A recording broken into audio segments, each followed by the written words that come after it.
Okay. Now we're going to have a talk by Dr. John-Peder Escobar Kvitting. Is that right?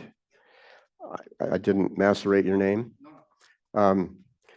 He's a wonderful surgeon from the local cardiovascular programs here, and we're delighted to have him come and talk about prophylactic aortic surgery. Thank you.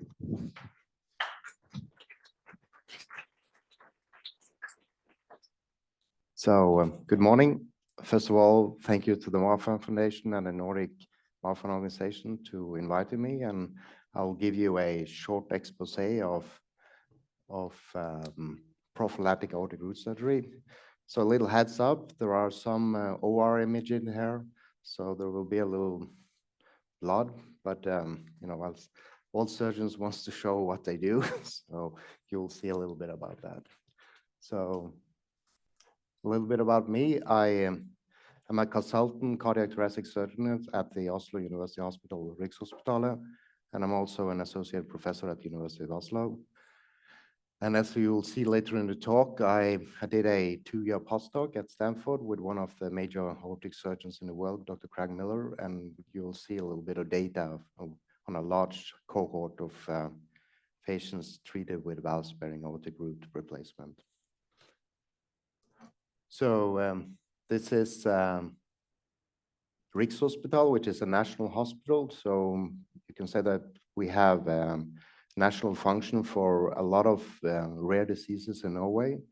So sometimes when people say that, you know, the centers in the US, I mean, the Mayo Clinic is impressive and so forth, but what is a little special in Norway is that we treat most of the Norwegian population with rare diseases. So we have like 5.5 million patients referred to us. So that makes us, for example, in terms of heart transplant and dissection surgery, we're a major center. And then in Oslo as well, there is a large community hospital called Ullevål Hospital. These are now merging, and in 2030, we will have a new hospital, which is will be the new Rikshospitalet. So hopefully, yeah, we'll see. Even in Norway, where we have quite a lot of money, this is cost a lot, so we'll see where we end up. It's so this is the major thing when we have a procedure with ThinkUp. We have to weigh 2 different things. We can repair early to avoid certain things, and in connective tissue disorder and aortic disease, it's the risk for rupture or development of aortic dissection. But at the same time, surgery is not without inherent limitations. You know, we have complications with surgery, and in the worst case, you can even die from surgery. So there is this balance between early repair and watchful waiting. And for the individual patient, that's very difficult to know exactly what to choose.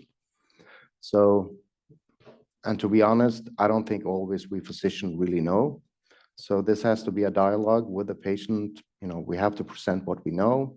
It's an estimated risk with the surgery, and it's an estimated risk of watchful waiting. And, you know, what does the patient want and what do we recommend? Sometimes it's clearer what to do, and there is a gray zone. There's not so easy. Probably the other physicians with more knowledge about this will fill in afterwards, but this is an important issue. So why do we do prophylactic repair of the aortic aneurysms? And this is an old study. It's from 99, but this is basically the study that made us realize that prophylactic repair has a benefit for the patients. And I want you to focus on these numbers. These are patients that underwent a planned procedure, and we then had this is data from Johns Hopkins with an 30-day mortality. The patient died within 30 days of the surgery of 1.5, and then urgent repair and emergency repair of 2.6 and 11.7. So there's a huge difference of doing something planned compared to doing it as an emergency. And that's why we try to avoid getting into an emergency situation. And these are survival plots. Probably many of you are familiar with them, but I will try to just go through them. On the axis, you have survival from 100% to 0, and these are years after the operation. So the upper curve is elective repair, urgent repair, and emergency repair. And as you can see, there is a clear drop in the beginning with the patients that did not survive the surgery. And then there is all these small steps on the curve are patients that are dying during follow-up. And as you can see, there is this benefit of early repair to emergency repair in the start, but there is also a benefit in the long term. So these data shows us that we want to do it early, planned, and we don't want to wait. So this is why this is the rationale for advocating early prophylactic aortic repair. So as you saw on the early images, we have like two phenotypes or two things that we say in the OR. These are echo images and CT images of the root phenotype, where the proximal part of the aortic root is dilated. And then you have the other type where the ascending part of the aortic is dilated. So the echo images, the CT images, and the intraoperative images. So this is what we see in the OR. And furthermore, when we do aortic root replacement surgery, we have to deal often with the aortic valve as well. And I just brought this slide with me just to show you that there are different mechanisms why the valve might be leaking. And we try to classify it. And according to the classification, we know before we go into the OR how to repair the valve and what we are expecting to do with the valve, whether it's repairable or not. So this is just to show you that we have this way of categorizing it based on the echo images. So as very nicely shown on the expose of the history of connective tissue disorders, I put a question mark on it, but the gold standard, the data we have most data on is the Bentel procedure or a composite valve graft, CVG. And the two options is to have a mechanical valve placed or a biological valve. And for the younger patients, we usually prefer to use a mechanical valve, since the mechanical valves, as I say to the patient, have a unlimited durability. They can last for 200 years, so you don't have to worry about that. But the biological valves has a limited durability. It's very difficult to say for the exact patients how long it's going to stay, but 15 to 20 years, we see a drop in the function of the valves. But there are biological valves that fail all after a year, after 5 years. So another has them for 25 years. And of course, the major limitation with a mechanical valve is that you have to have lifeline Coumadin or Maravan treatment, whilst the biological valves don't need that. But this is the gold standard. And in terms of the biological valve, we usually have to make the conduit ourselves in the OR. So we take a biological valve and suture it into a Dacron graft. But these comes from the producer already done. So these are some of the OR images. So here you have the composite valve graft. So this is the patient's head.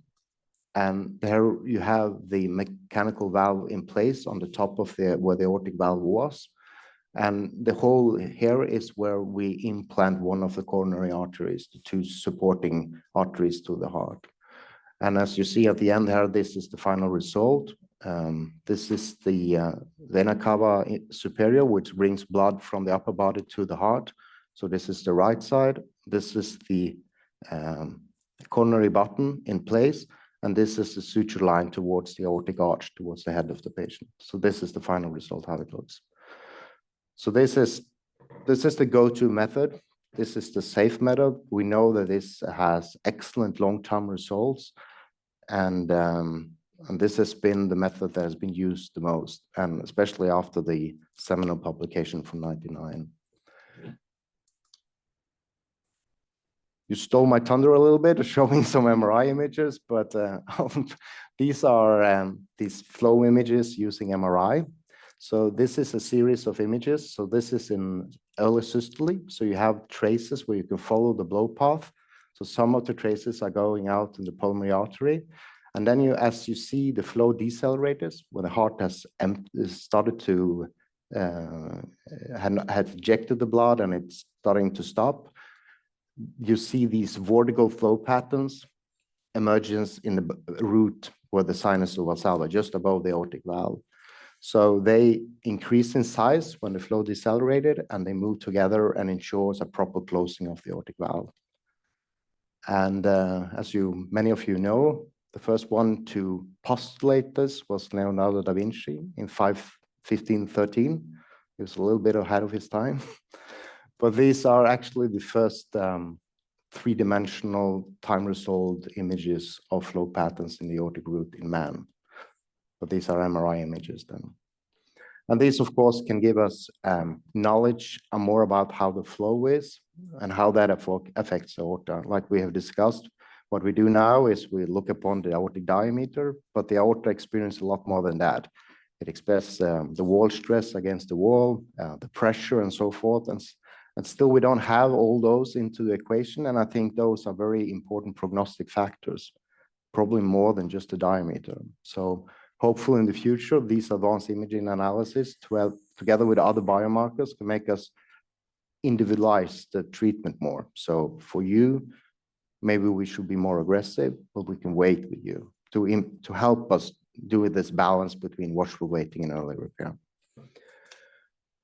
And therefore, since the root is, or someone constructed this in some way, there is probably a background for that.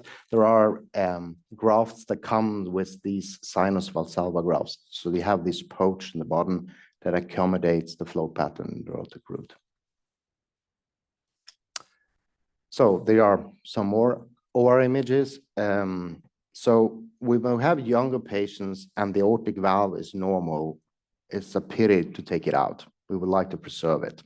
So that's what we do when we do what we call a valve-sparing aortic root replacement. So again, the patient head is here, heart is here, and these are the tubes that go to the heart-lung machine. And then you have the aneurysm in the proximal part of the aorta.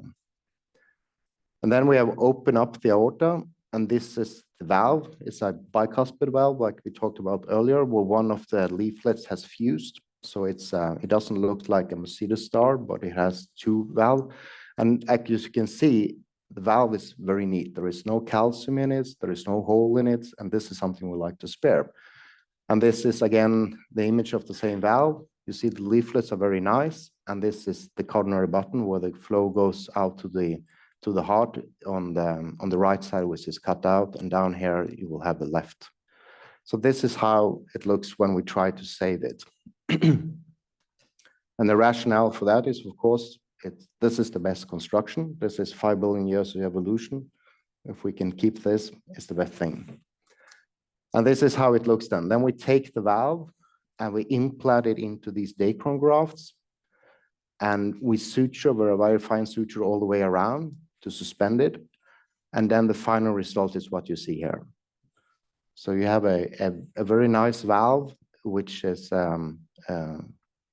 open and closes as it should, and it's preserved within the graft. So we have taken care of the main problem, which was the aortic root dilatation, because that's gone, because now we have the grafter instead, but we preserve the patient's valve. So this is just to summarize it. This is a very nice publication from Coselli. You have the aorta here, the head vessels, remove the aneurysm, you suture your graft towards the vessel against the head. Like you saw on the images, we preserve the valve, we tread the graft on top of everything, and we suture the valve on the inside, and then we suture that to the graft, and that's the final result. So we then get rid of the aneurysm, we secure the proximal part of the aorta, and we preserve the patient's valve. So these are some of the data from the cohort that I followed when I was at Stanford. So this was 233 patients operated by Dr. Miller. And these are, again, survival plots, percent on that axis and year after surgery there. And then we took a age and gender matched population in the US, and we plotted them against the survival that we had with the patients that underwent a valve-sparing aortic root replacement. And as you can see, those lines overlap. So we are moving them back to what they're expected to do.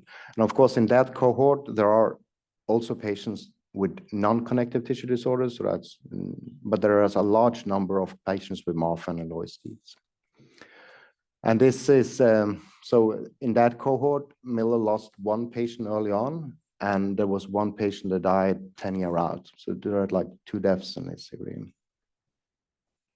So it's a safe, a good operation.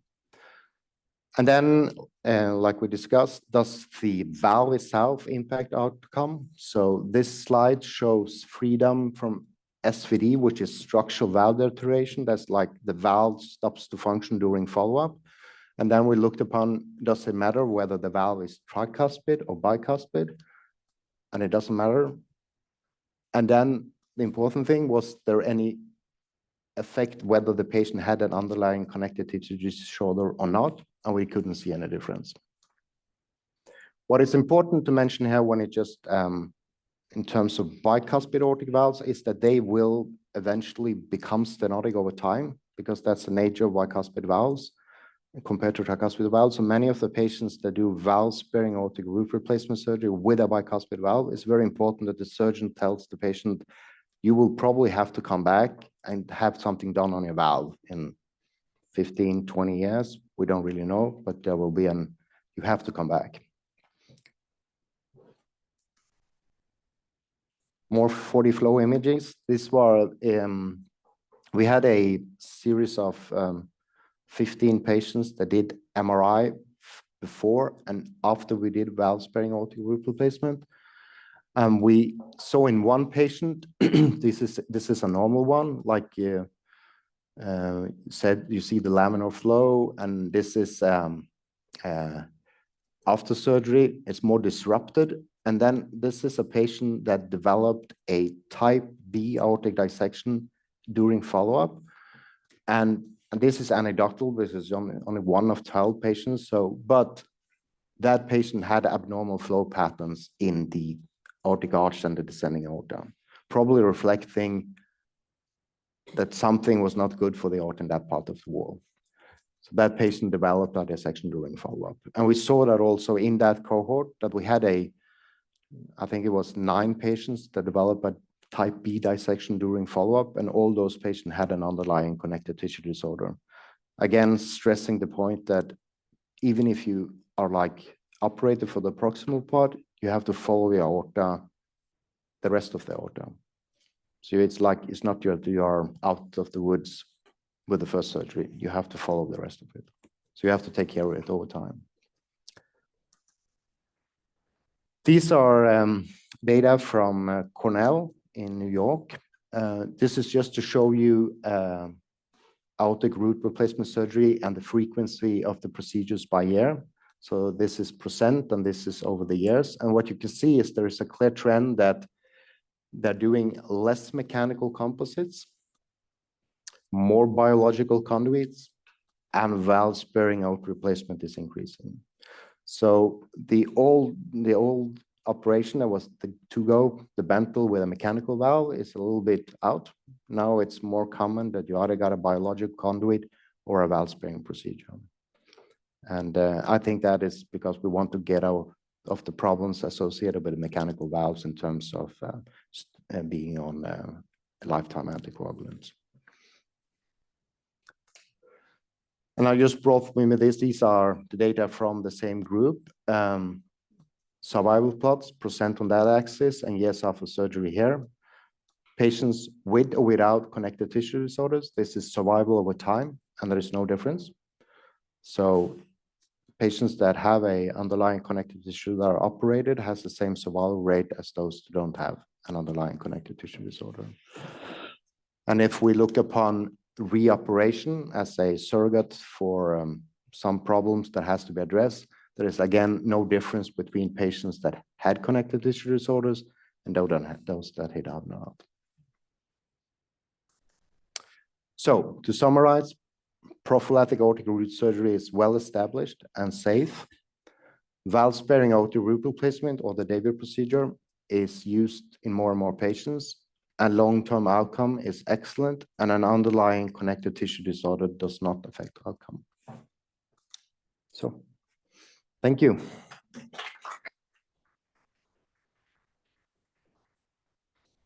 Wonderfully done. Questions for Peter? I was glad he talked about the distal aortic disease after ascending repair. Part of that may be that when your aorta is elastic, and so it takes part of that when the blood is pushed into it, it stretches and then propels it down the aorta, that candy cane. If you replace the ascending aorta with a Dacron graft, it doesn't stretch. So some of the stresses that might be that shock from the blood coming into the aorta gets transmitted past the graft into the aortic tissue that's beyond it. So part of the risk of type B dissection, if you've had an ascending repair, may be because the Dacron is not elastic. It doesn't absorb the shock and it gets transmitted. And of course, the disease affects the entire aorta. So the chance of a distal aortic problem is about 2% per year in a Marfan patient who's had their ascending aorta repaired, which is why we must follow them for life. And there was a question on the Zoom audience about what is the desired blood pressure after heart surgery? And the answer is it's the same. It's aggressive, great blood pressure because we've only treated a segment of the aorta when we've repaired it. There still is the rest of the aorta that is at risk and wants to be healthy, wants to have a great blood pressure. That flow pattern you showed was amazing. Yeah. That was 20 years ago. Yeah, it's I was thinking about yesterday that actually I was talking about when you first met a Marfan patient, and the first time I started doing science was when I was still in medical school, but that paper was from 2004, so it's actually 20 years. So it's getting old, but it's not as old as 15, 13. So I'm still younger than Leonardo da Vinci. I think you're very young. Yes, Juan.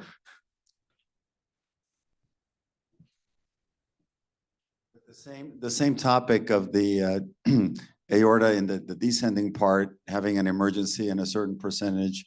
Now that techniques have improved and safety has improved, also with the new development of endovascular grafts, which are changing all the time, is there a discussion in your field of doing something different than the Bentall repair? For example, replacing the arch or even incorporating a stent graft into the repair to prevent that future dissection that will occur in the type B part or the descending aorta. Yeah, I think that field is moving a little bit. I mean, the guidelines still states that endovascular repair using a stent graft should not be done with a patient with underlying connective tissue disorder. But I know that there are centers that are going away from that. In Oslo, we are pretty conservative yet, so we are still doing open thoracic abdominal repair for the descending aorta.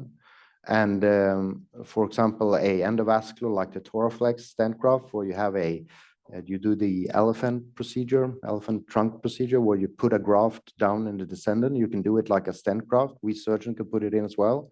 And like what is called a frozen elephant trunk. We try to avoid that in patients with an underlying connective tissue disorder, but we used it in other patients. So in those, we still use the old elephant trunk that is not frozen.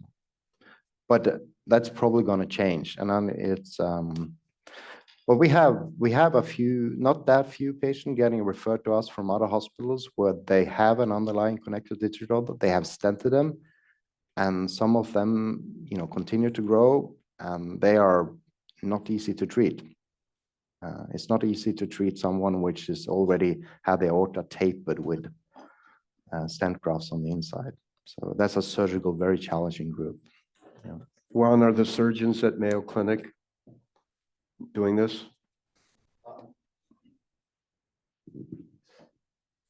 No, our surgeons are not.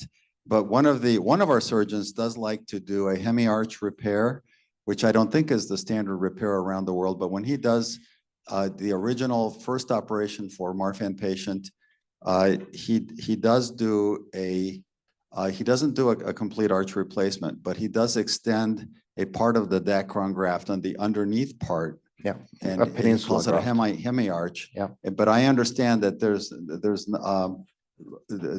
I'm interested in your opinion about that. Now we do hemi-arches, especially in patients with a bicuspid aortic valve, because often the bicuspid aortic valve has a affection of the ascending that goes all the way up.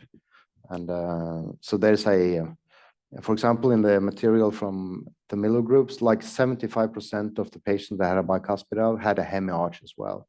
So that reflects the phenotype of some of the bicuspid, which has a dilatation that goes beyond the ascending and up to the first part of the arch. And the good thing about that is you can do a hemi-arch is a totally different operation to do a complete arch. It's much more complicated, and so on a hemi-arch, doing a peninsula graft, it's easier, yeah, and less dangerous for the patient. Bert? You had a graph at the end, Dr. Escobar, about resurgery, second surgery, and that it seems it's not as dangerous, regardless of whether you have a condition or not. Does it have any impact depending on how your first surgery went? So if you had a very complicated first surgery, does that have an impact on your second surgery, or data it's not? No, I don't. I think it's difficult to pink that out. I mean, you probably would have too few people in that arm to know anything about that. So, but I think if you survive your first surgery, the prognosis is very good, and most patients do well. That's the take-home message.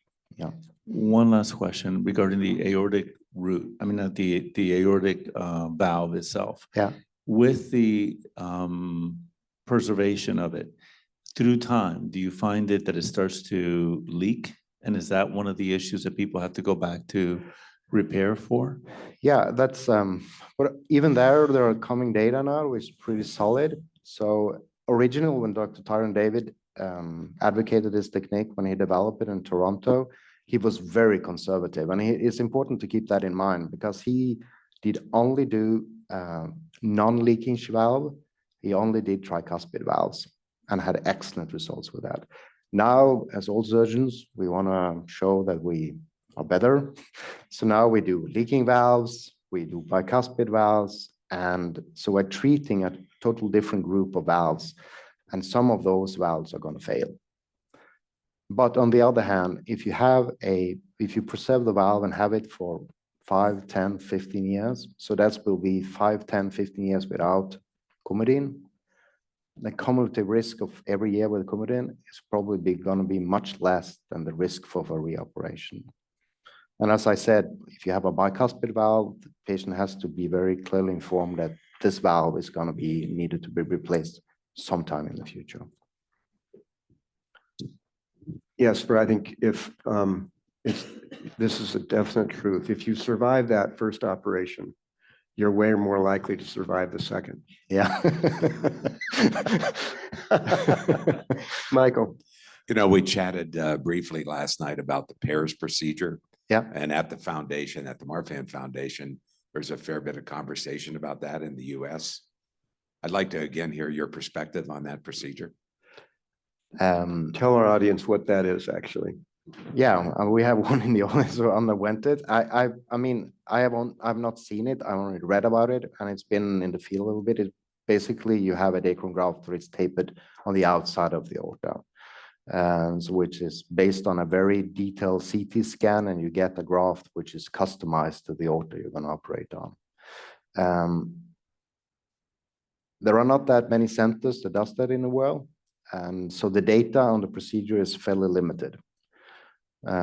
So that's the thing about all this, you know, there's always the new kid on the block that everybody's talking about. This is better than what we had.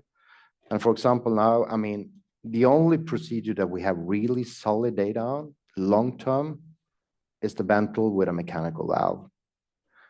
Then we have a little bit more data on the biological valve. And now, since the David procedure has been around for quite a while, we have good 20, 25-year data on that. But in terms of the other procedure, there's too few patients to be sure how this is going to work in the long time. So, and you know, the surgical field is usually pretty conservative because you know it's you want to know what you're doing, Right. So yeah. So it's So there are no Scandinavian centers that are doing it. So it's putting an aortic sleeve around the aorta. Yeah. Correct? Yep. So presumably that would reduce the chance that you would rupture that segment. Yeah. So that's the Right. rationale. So wrapping is a form of wrapping, and this has been around for a long, long while. Like before we had Dacron grafts, that's how they treated like abdominal aneurysms in the old days. They wrapped it. Albert Einstein was wrapped with a cell phone wrapping. That didn't work. But so this has been around for a long time, and it might be that this is a good procedure, and it will develop and become something that we will have in our work. But it's not that technically easy because you have to still put your graft below the coronaries. You have to work around them, and it's trust me, it's not. This is not the most easy surgical procedure to do. For the non-surgeon, Michael, my worry is the aorta is still there, and you can dissect an aorta that's not enlarged. Yeah. It may not rupture, but if you dissect, then you can shear off the branch arteries down below, and that, you know, that's my worry about it. Have you seen any data on that, Joe? Joe Grima, Chief Scientific Officer, has more knowledge on this than I do, for sure. So I got an update from them just recently. And right now they have done 384 patients with Marfan syndrome, 64 patients with Loeys-Dietz, 137 with bicuspid aortic valve, and then a few others with different types of valve, of connective tissue disorders. And one of the things that they have shown is that with that mesh, it's the Dacron mesh that they're using has a larger pore size than the one that we use in the States. And what happens with that is that the cells of the aorta infiltrate that tissue, that Dacron graft, and it becomes part of the aorta. And that's why they feel like it becomes stronger. And they're still looking at that and collecting the data. Again, you know, in the surgical world, they want a lot of data to prove that to feel comfortable to say that that surgery is medically sound.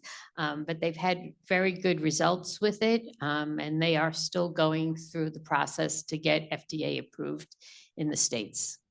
Great. Yes, Juan?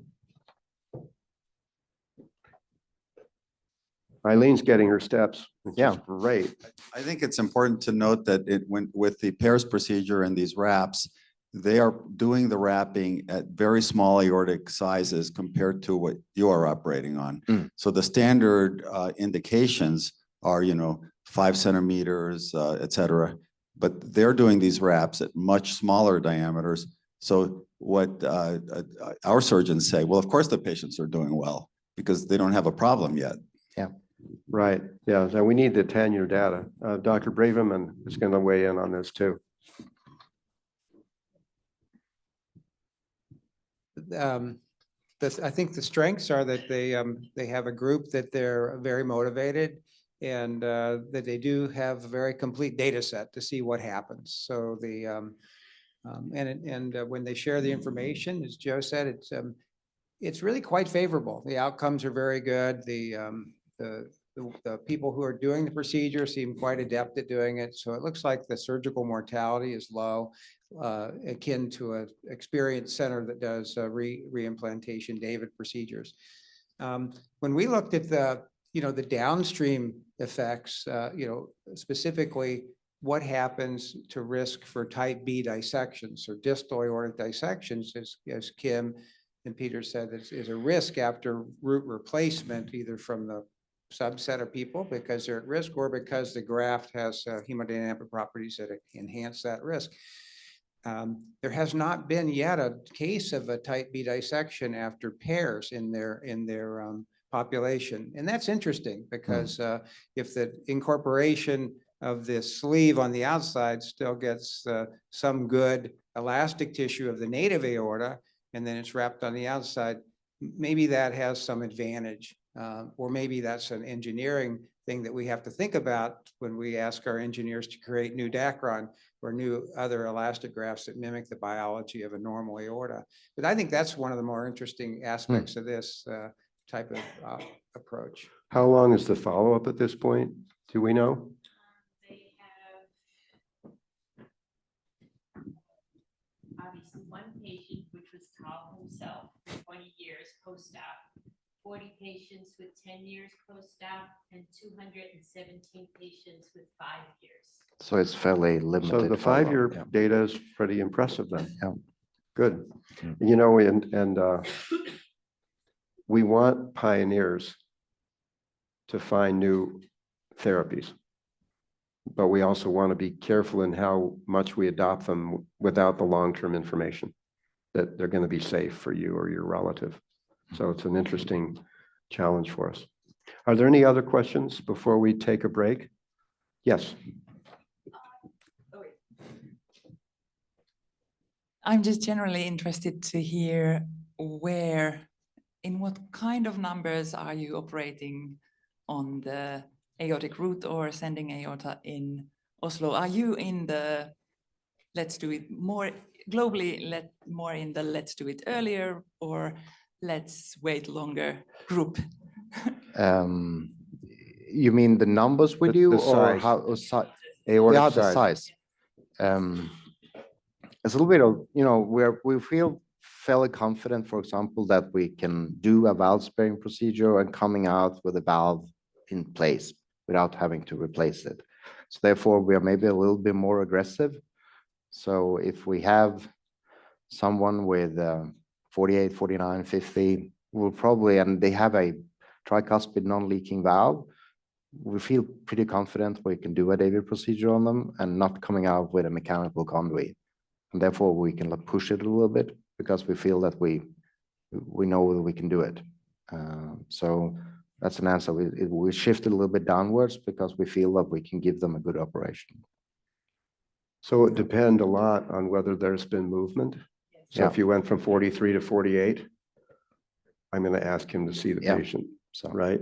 So we look at absolute numbers and growth rate. Yeah. And hopefully, like I said during the talk, I think that's an area as well that I hope fully in the coming years we will have more that we can do, more advanced imaging. Maybe we can get better biomarkers to identify the ones that are more at risk than others, because basically now it's not individualized at all, like I said. Great. Well, I want to thank Juan and you